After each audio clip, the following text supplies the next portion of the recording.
a podcast to honor the gods. This better come with a sacrifice. Dave X Media.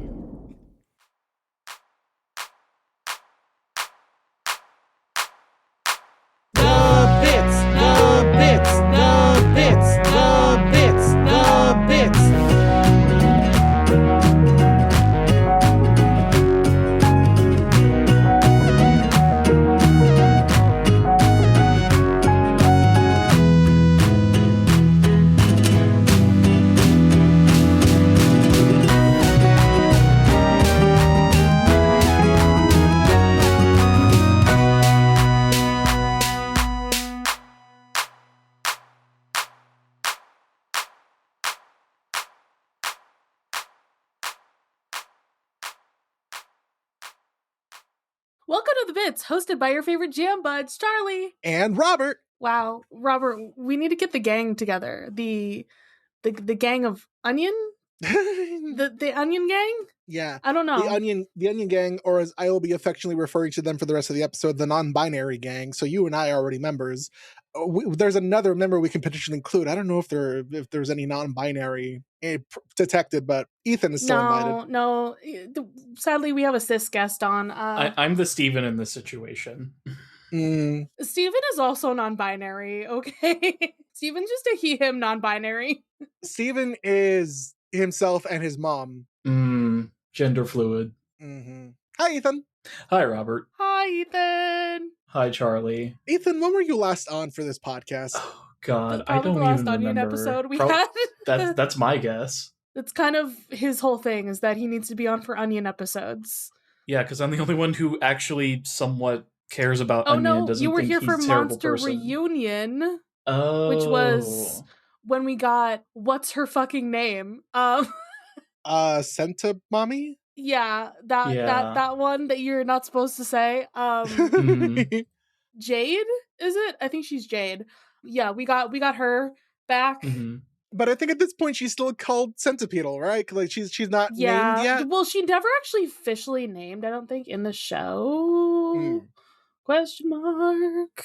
Y'all are the experts here. I don't know. I just look on the wikis, man. Calling us experts is generous. Well, while Charlie's looking up on the wiki, Ethan, if you want to remind everyone what you do on the internet, your pronouns, why you chose this episode, be my guest. Literally. Well, I'm honored.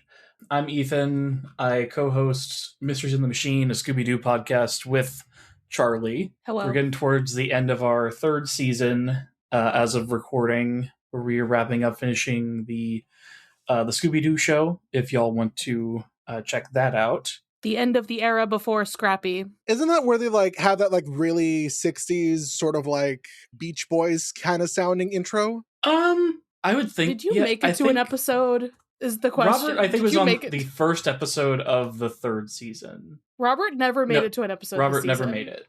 No, we were supposed to have Robert, but they were busy. We were supposed to have you for too busy. The Ghost of the Bad Humor Man. Here's the thing, is that I accidentally co-host a successful Pit/Heated Rivalry podcast, so I've been really busy with that. That is a crazy crossover to do. Robert is too successful to do anything else, actually. They run a successful meme page. They run a successful Pit podcast. The meme page at this point is fucking dead. I don't even call it a meme page anymore. What meme page? The meme page is dead. That's fair. There is no meme. Only media. Only Zool. Deus Ex Media. And there hasn't even been media on it recently. It's really funny when I post something on Percy Jackson threads every now and then, and I still get likes and people oh my god, Robert here. I'm like, I think y'all can forget about me. It's fine. It's fine. I'm not that big of a Percy Jackson content creator. I'm fine being in retirement.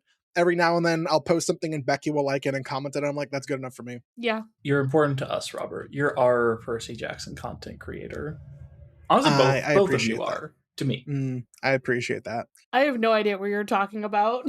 You're Fair just enough. being gay online, talking about Percy Jackson. Speaking about being gay online, talking about Percy Jackson, how about we be gay online, talking about Steven Universe? But before we get to that, Charlie, the postman brings any post. Hey, Mr. Postman, bring me a post. Bring me the post I love the most. We have so many posts. I'm gonna have to save some for future episodes, but we have a lot of posts. The people heard our call and the people delivered. Well, I'm glad we're not having Charlie cry today. It's either I cry or we start getting naked. I think that was one of the options from Isabel. It says mail.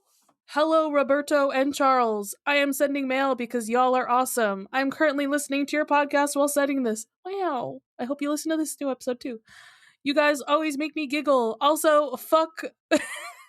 Fascism. It says Fascism. it says fascism. The thing about The English thought is was that there. if you see STI, it becomes a shit sentence. So it's fascism, which I like. I like phonetically sounding out words. God, the English language is a pain in the ass. Anyway, continue. Yeah, English sucks. Correct. But we got it. I've been trying to get all my friends to listen to you. Anyways, love ya. P.S. Please use my nickname. I'm Izzy. Hello, Izzy. P.S. Peridot is the definition of the tism. 100%. Correct. Mm-hmm. And then we have one from our friend Ine, which is, how are you? Are you enjoying delicious seasonal fruits? I hope you had a lot of strawberries. Fuck, when's the last time I had a fruit? Honestly, You me don't too. know? Honestly, me too. Well, Robert, you're engaged to a fruit. So Okay, we're not. I considered it. Is chia seed a fruit? Because that's the only fruit thing that I have Not recently. Really? Then fuck. I had some blueberries. I feel like did I have an apple at some point recently? I don't remember actually. I honest to God can't tell you the last time I had a fruit. You guys know that I only eat sugar, right? Okay, fruit is sugar, Charlie. That's the thing. This is not fruit. No, it's not. I held up a bottle of soda. It is not fruit. I only eat sugar. Technically, it's made with some extracts and vitamins that come from fruit. So you're eating like 0.0001% of a fruit. I do eat a lot of vitamins. I will say that. That's something. Charlie doesn't see the sun anymore. Sometimes I think it would be a great idea if I could live in the human zoo. What do you think about this idea? Do you want to live there? What does the purple fruit taste like? I don't want to live in a human zoo. Me neither. That sounds horrible. Like the idea that somebody tells me what to do inherently makes me not want to do the thing that they're telling me to do. I am a rebel. So I don't think I would thrive. Yeah.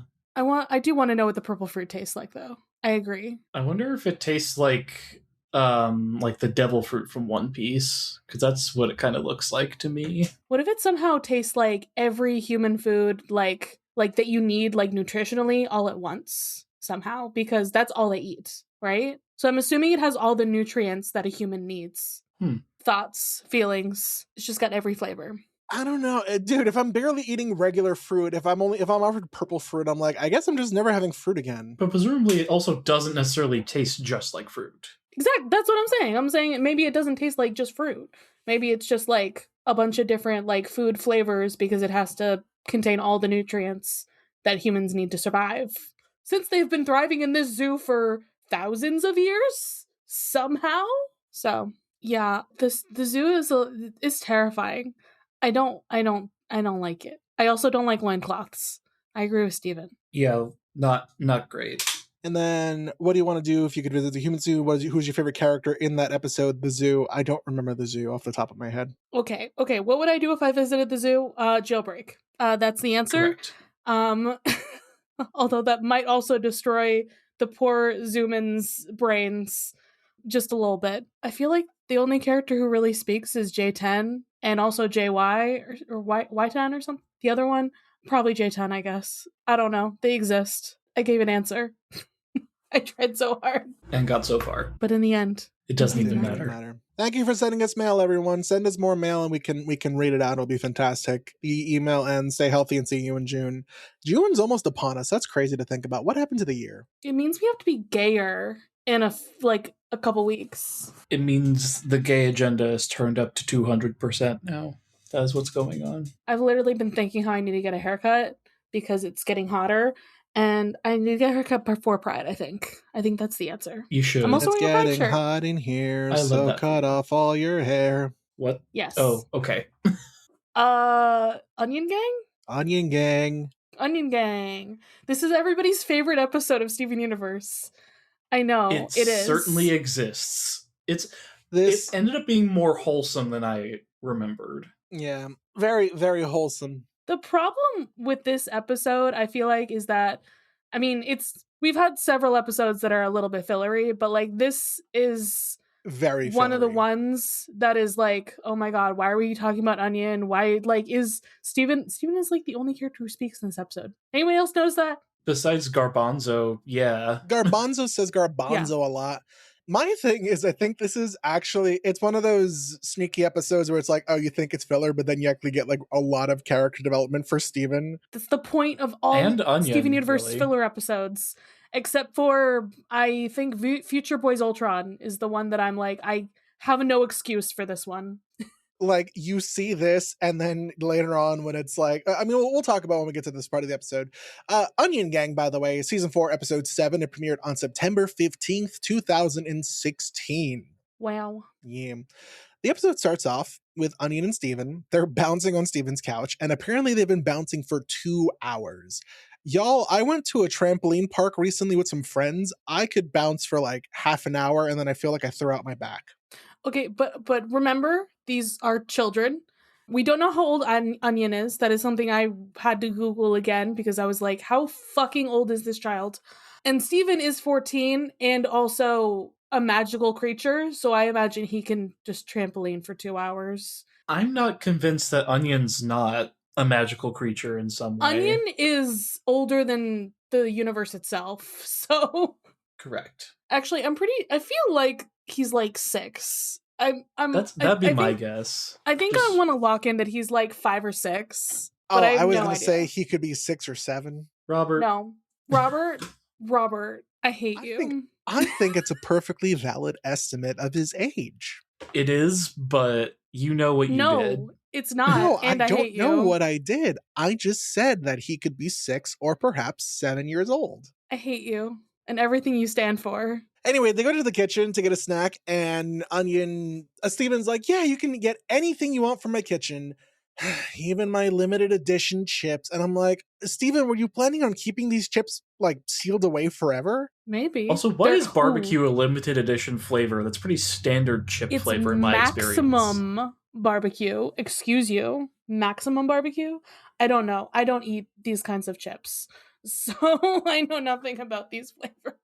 Best chip flavor, for real, for real. See, that's where you're wrong.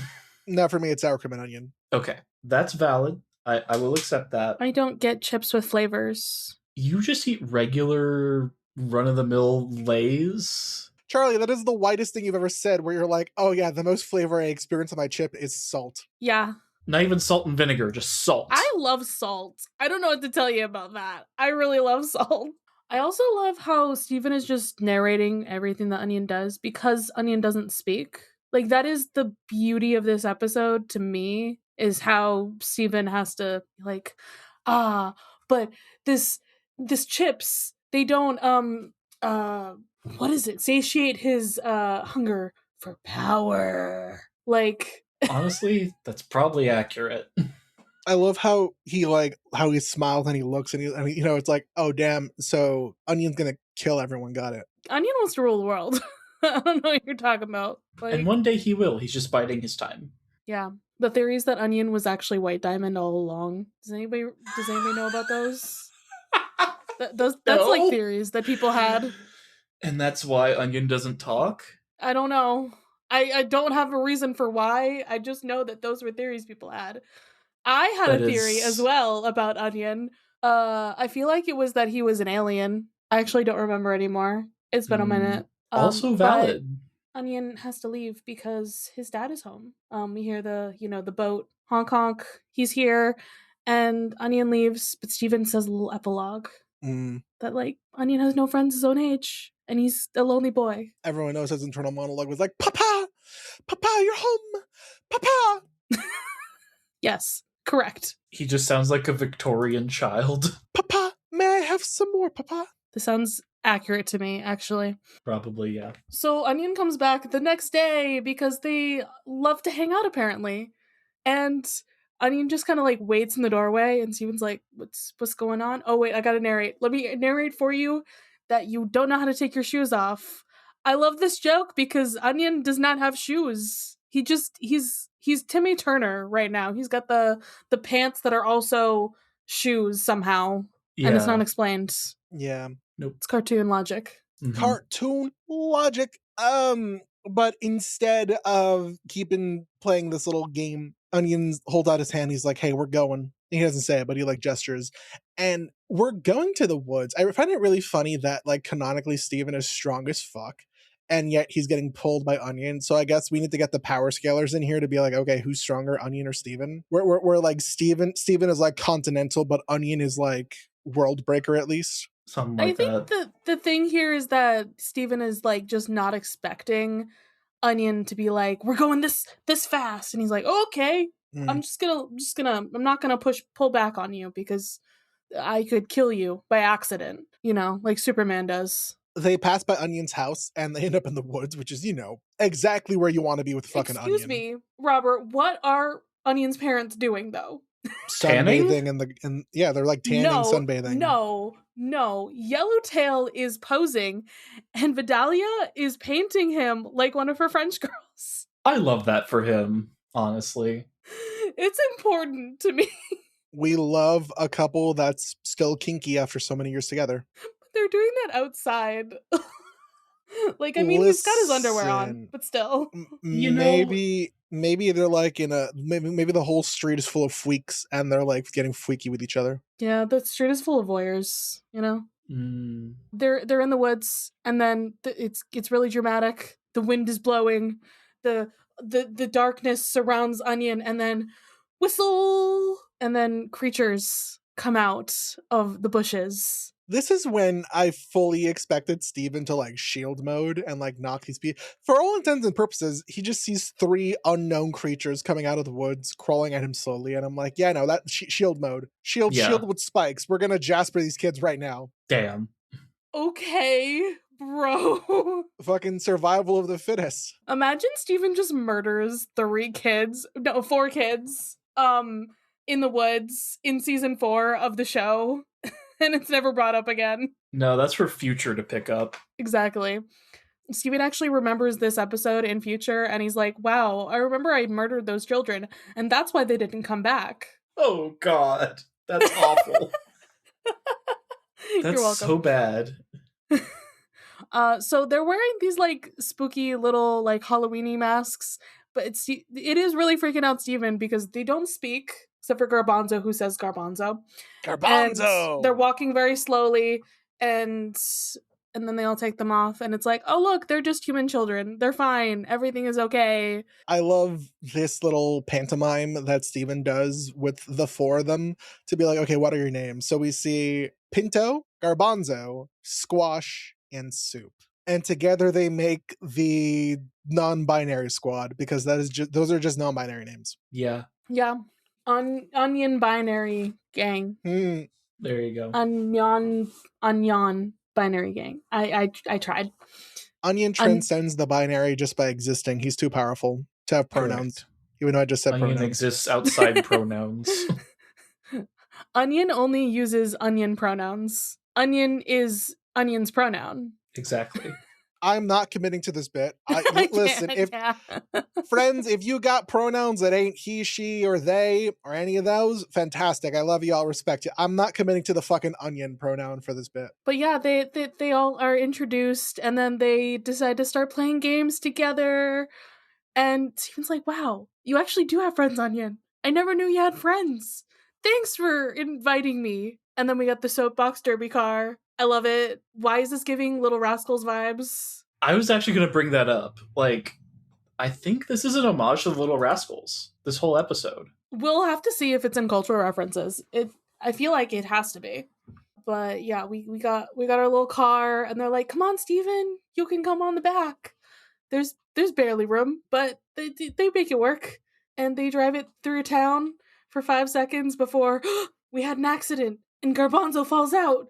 And Steven does not see that Garbanzo takes out a ketchup packet and smacks it against his face. Yeah, Steven was about to be like, shit, I killed someone. Literally, they're all being so dramatic.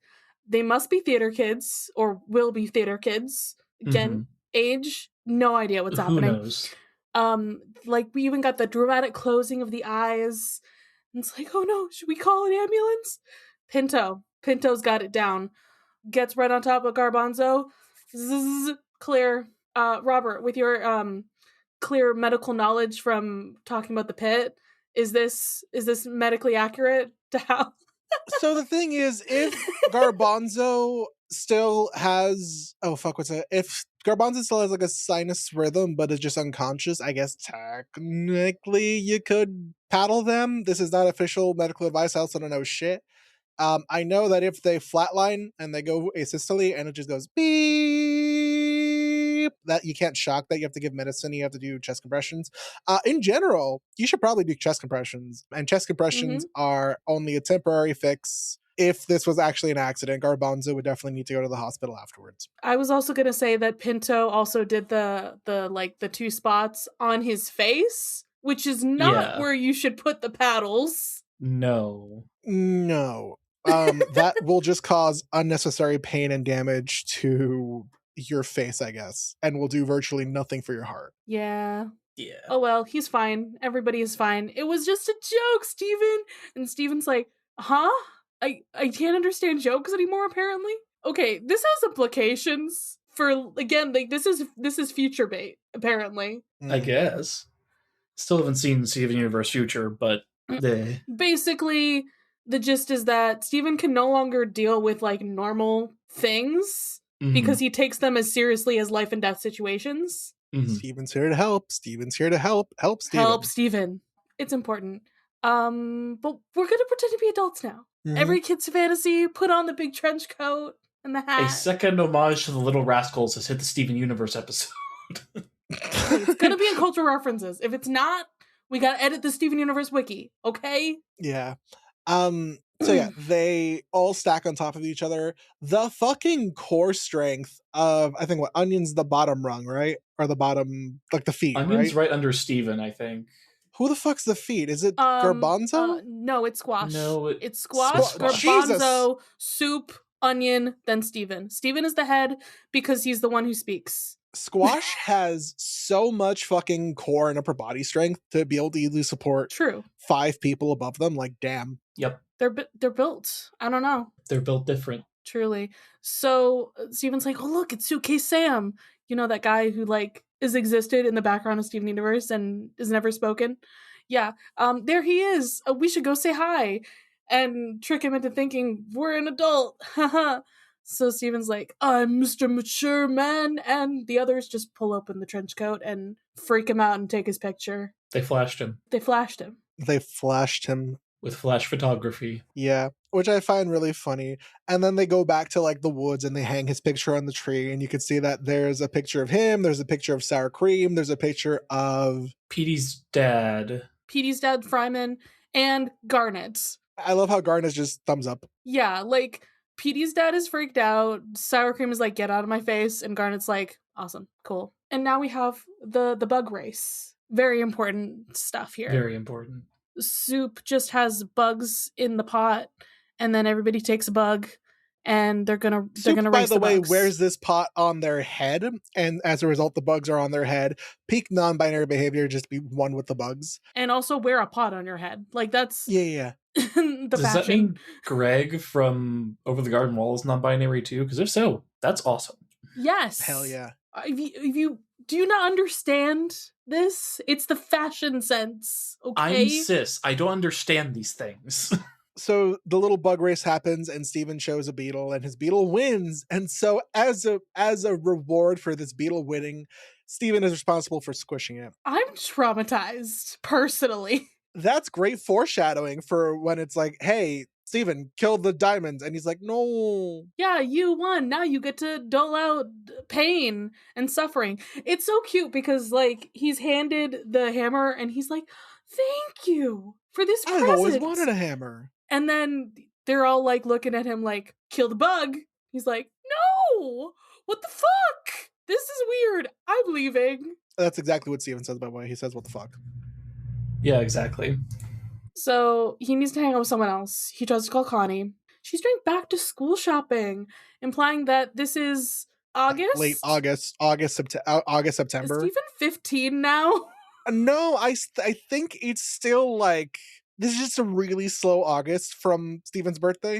When was Steven's birthday? like 20 episodes ago or whatever, but it's like a really slow August. It was season 2.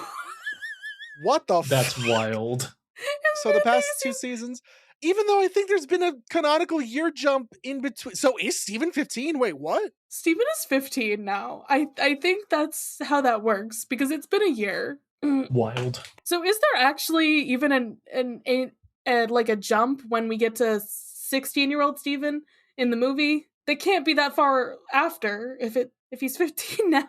I can't anymore. Good question. No idea. He's so tiny. It's kind of sad that Steven doesn't really have that many contacts in his phone, but for some reason, Lars has 3 different numbers. Do we think it's because Lars has the 3 different phone numbers, or it's because Lars has changed his number 3 different times, and Steven's just been too lazy to change it? Yes. No, he keeps changing He's changed his his phone number 3 times. Yeah. Oh yeah, he does also try to contact Petey, who is working. The only friends his own age, Connie and Petey. And that's when he tries to like go through his phone and like Barb, Lars, Mayor Dewey. Mayor Dewey. So he has Barb's number, but not Sadie's? Why? Well, we didn't get far down enough to see Sadie's number. Oh, good point. So I thought Mayor Dewey was the end. Mayor Dewey. it's unclear. Those are the only numbers that we are able to see. Onion, of course, comes back to try to say, "Hey, Steven, come on." And he breaks through the door. Onion used headbutt. It was super effective. Just fucking headbutt through the screen door. Like, "Steven, come on, hang out with my friends." Onion used 0.0001% of his power to break through the door. Onion is Shaggy? Who I was going to Yes. say, who would win a fight, Ultra Instinct Shaggy or Onion? Who would win? We're bringing back old memes. I haven't thought about fucking Ultra Instinct Shaggy in years. My goodness. Okay, so Steven is like, "Onion, I know why you hang out with me. It's because I have no friends. Why do you do this to me? Why are you so nice, even though you're like 5? And he makes him go away, and then Onion gives him the bug, and then Steven's like, "Wait, no, I'm sorry." And Leaving like the bug. runs after him. I love that he leaves the bug in the house where I'm like, oh, that's going to be great for Pearl, who's just going to walk in and see a beetle. Amethyst is gonna eat it. Oh, for sure. True. So he makes it back to the clearing in the woods. All our friends are packing up their stuff. I love it. Squash is packing up a suitcase of squash. Iconic. What else do you need to survive in this world? I mean, Important. Soup is also putting a like bandana full of bugs on a stick. So What else do you need to survive in this world? Like, do these children have parents? Allegedly, since they have to leave to go back to wherever they're from because they only come to Beach City in the summer. Yeah. So yeah, they're leaving. They're not coming back until next summer. I'll be back next summer. You'll see me again. Onion is sad because this was the last chance he had to bring all his friends together, and now they're all gone. But they do a big group hug and they leave. And then Onion and Steven are together, and Steven tries to make him feel better. Like, it's okay, you can still hang out with me, buddy. Yeah, We're friends. We'll treasure all the good times that you had together, and until next summer, you have me. And they're tearing up, they're hugging, and that's when the iris closes on the both of them. Cute Friendship. friendship. Hey, Robert, Hey, Charlie, should we go to the Crystal Temple? for some Crystal Temple trivia. Woo! It is revealed that Onion does not know anybody his age in Beach City, resulting in his loneliness throughout the year until summer. Zach Ellison and Lamar Abrams are the only voices throughout the episode. There we go. Oh, why'd they put that? They put my favorite section above the cultural references. Who They did. would do this? They Yeah, Charlie, reorganized what's your it. favorite section? Continuity? In Same Old World, Steven shows Lapis that the leaves are just beginning to change. In this episode, the leaves are beginning to change, and Connie's going back to school shopping, indicating that a couple of months have passed since the events of that episode. Coincidentally, Yellowtail appears in Onion's house. Since in the house there's a dad's home list that indicates Yellowtail will be home on September 10th, 17th, or 24th. Since this episode aired on September 15th, is another evidence that Steven Universe takes place in real time.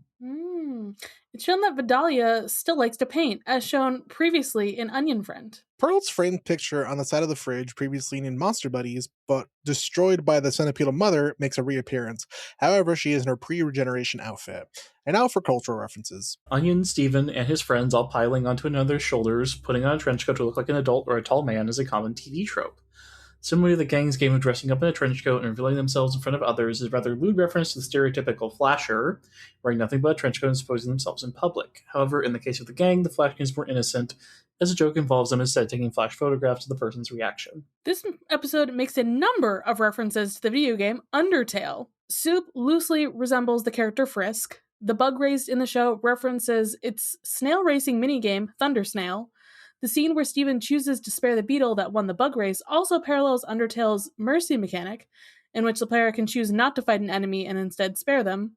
Steven makes another reference to Undertale when he says, "I guess this round of Onion Tales has come to an end." Finally, this episode was released on the game's 1-year anniversary, although this could just be a coincidence. The way Yellowtail's posing in his underwear for Vidalia's painting is a reference to a common trope in classic paintings of nude or otherwise scantily clad women reclining on various pieces of furniture. Specifically, his pose is very similar, if not identical, to the pose by the character Rose in the movie Titanic during the famous "Paint Me Like One of Your French Girls" scene. Garbanzo only says his name, similar to a Pokemon. The three masks that Soup, Squash, and Garbanzo are first seen with resemble the masks and faces of Lock, Shock, and Barrel from The Nightmare Before Christmas. I did not realize that. That's a good one. That's a pretty good one. So we have to edit the wiki because they did not say the little rascals at all. So I think they covered it horrible. like blindly, they didn't just cover, by being like, yeah, they didn't cover the soapbox derby car, but they did cover the trench coat thing. Yeah, I mean, that is just a more general trope anyway. Pearl points? Pearl points. We give out the pearl points. I want to give mine to Steven's Beetle. He won fair and square. I was like, I feel like that is one of the obvious choices. You know what? Other little guy for the episode. Soap. I'll give it to Soap. This episode is just full of little guys. I was between those two, so I'm not sure which one I want to pick. Choose another little guy. That's fair. I'm going to go with Garbanzo because he only says his name. Garbanzo! Good stuff. Good stuff. And the question, have you ever made a friend over the summer that you can only see during the summer? Or what have you? No, I don't think so. I went to camp, so yes. Yeah, I'm in a similar boat. I went to camp, and I only had camp friends, and then we went our separate ways. I wish I went to camp. I was that person who tried to get phone numbers and emails and tried to hang out with these people, and usually happened once and then never again. Yeah. Because it's hard to keep up with camp friends, honestly. Indeed. Ethan, thank you for joining us for another episode of Steven Universe. Thank you for having me. If you would like to remind our audience where they can find you. Of course. You can find me on Instagram at ethan.t.hewlin, Threads as well with that same handle, or Blue Sky at ethewlin.bsky.social. I mostly repost things. You can also check out Mysteries in the Machine wherever pods are cast. Woo! Woo! Carly, thank you for making a podcast with me. Thank you for making a podcast with me, Robert. And as always, fuck fascism. Fuck fascism. Fuck fascism. If every podcast were perfect, we wouldn't have the bits. Bye-bye. Bye. Bye.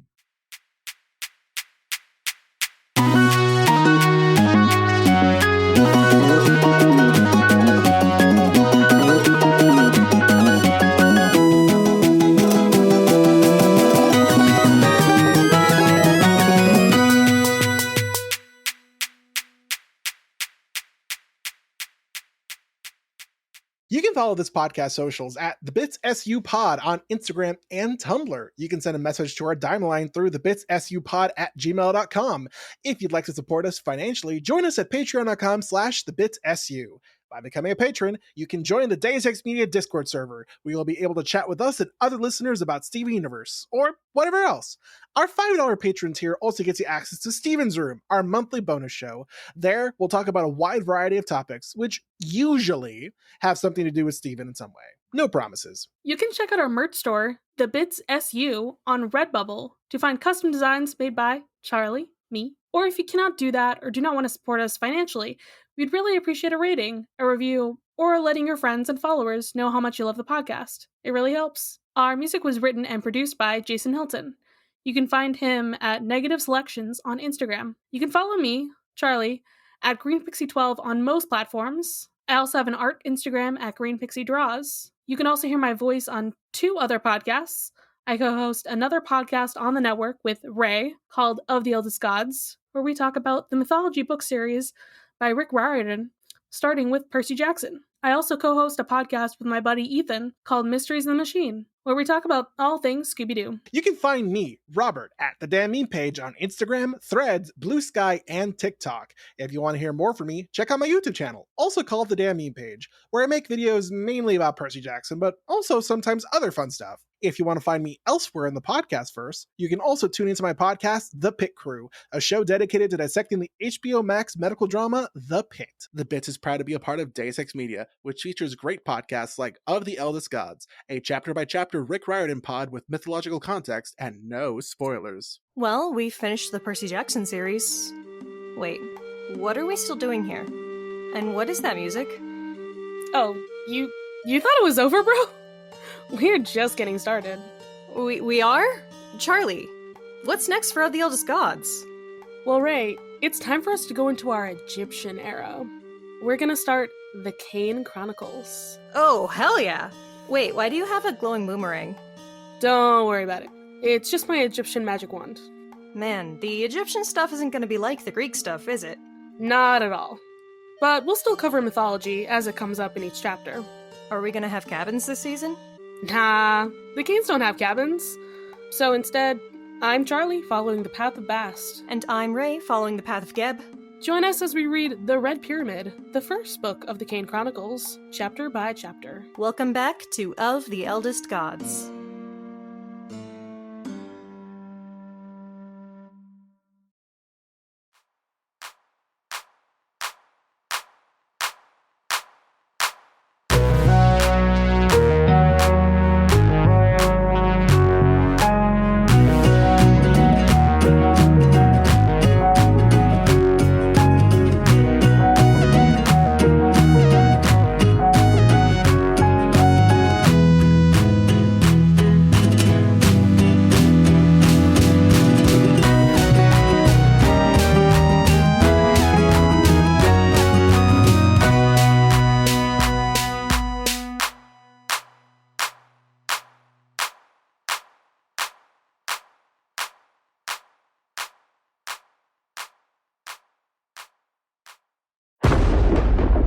Deus Ex Media.